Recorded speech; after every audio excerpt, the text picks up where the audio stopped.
Today we are talking about Dennis Johnson again. I made a video about his book Train Dreams. It's one of the first things I ever made, ever talked about, and ever recommended. It's a phenomenal book, one of the best books I read this year, and it really turned me on to Johnson in a big way, and I've been reading his stuff a lot. This is the first full collection of short stories of his that I finished since Train Dreams, and it's called The Largesse of the Sea Maiden. There's about I think it's five short stories, so they're all quite long, to be honest. 40 pages, 40 pages, 20 pages, 50 pages. So there's only five stories, but they're all a lot. So honestly is like reading a few just like novellas or novelettes in one. A 50-page short story feels like a book, honestly.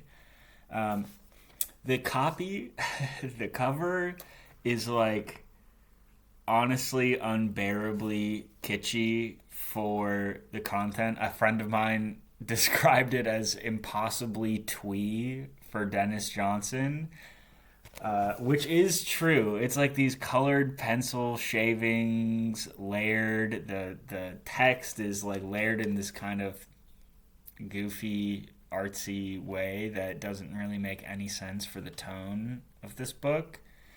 Johnson is funny. There's like a humor in a lot of his characters and a lot in some of his line to line writing, but he's also really emotional. He has a great way of creating these like lonely spaces, both in a character's head and externally based on their surroundings. And he definitely is an American author.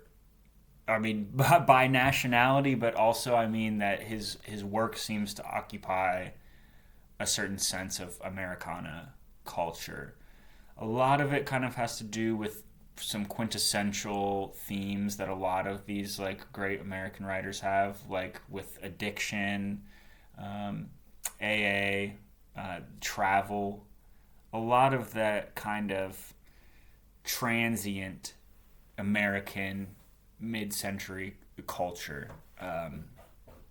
It's really quite good. There's a story in here, the one I would really highlight, which is called The Starlight on Idaho. It's the second story in here. And it is fully epistolary, which means, for those of you who don't know what epistolary means, it is a story told 100% through letters, or maybe not 100%, but the majority of it is told through letter writing. So each section here starts, Dear Jennifer Johnson, let's see, Dear Old Buddy and Beloved Sponsor, Dear Old Dad and Dear Grandma, and we go through all of these letters, some of which he's sending to people, some of which he's writing to himself, some of which he's writing to just the world at large.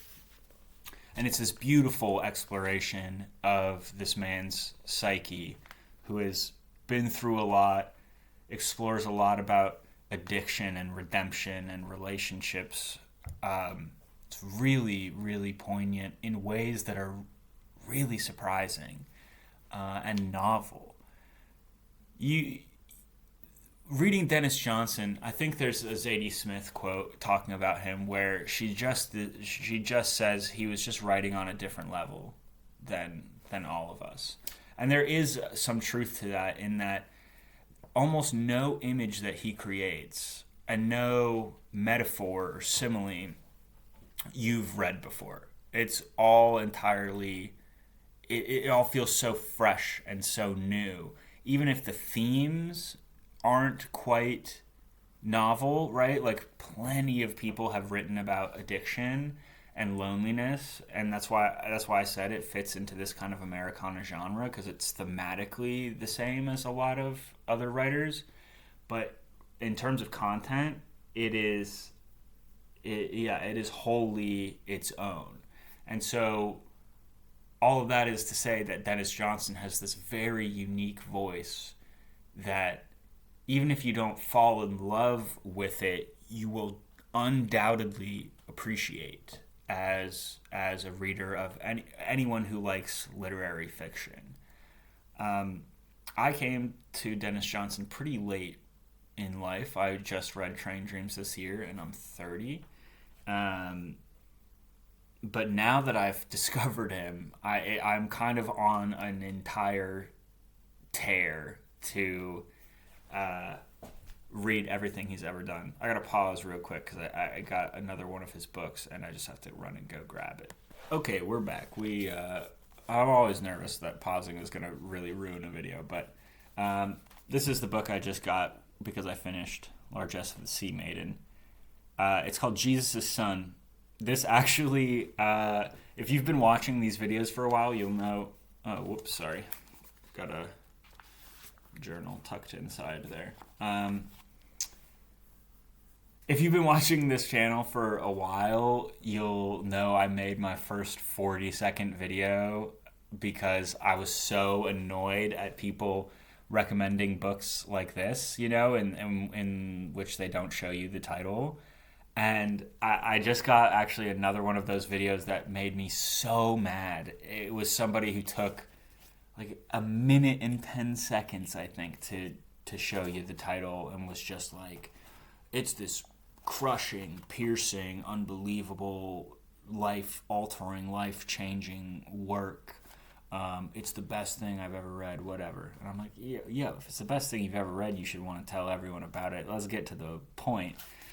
Anyway, all that is to say, it was this book, Jesus' Son, which is short stories. And I've started reading a few of these, and it just is worse, not to say it's bad, than this book, than Largesse of the Sea Maiden. I had a friend of mine actually describe these stories as, and I think it's really apt, I think it really crushes, but he said it reads like the work of a younger writer. And that's true. That it reads like Denis Johnson, but it doesn't read like Denis Johnson at his best. Now I need to withhold judgment because I've only read a couple of the stories in here, and they're much shorter than Largesse of the Sea Maiden. So, I'm making some snap judgments. But anyway, I got the book just because I'm in love with Denis Johnson now. So that was kind of an insane tangent, which is really just to say that he's kind of the man, and I really like his work a lot. I am American, so I can definitely recognize a bias because a lot of the writing is kind of relevant to me, not in the sense that, I've been to the Starlight on Idaho or, been in a rehab or in transit like all of these characters, but just that it is such a staple of American culture. So yeah, Largesse of the Sea Maiden, I would give probably like a little bit of a 4 out of 5, honestly. All of the stories are really good, and the Starlight on Idaho is easily the best epistolary piece of media I've ever read. And I've read some decent epistolary stories, How to Start a Time War, Element OP, some really good stuff. And this is easily the best. I was really, really impressed by Denis Johnson's line-to-line writing and ability to kind of sculpt an atmosphere. Yeah, I think that's probably it. I'm going to have a lot more to say about Johnson in the future because I have plans to read so much of his work.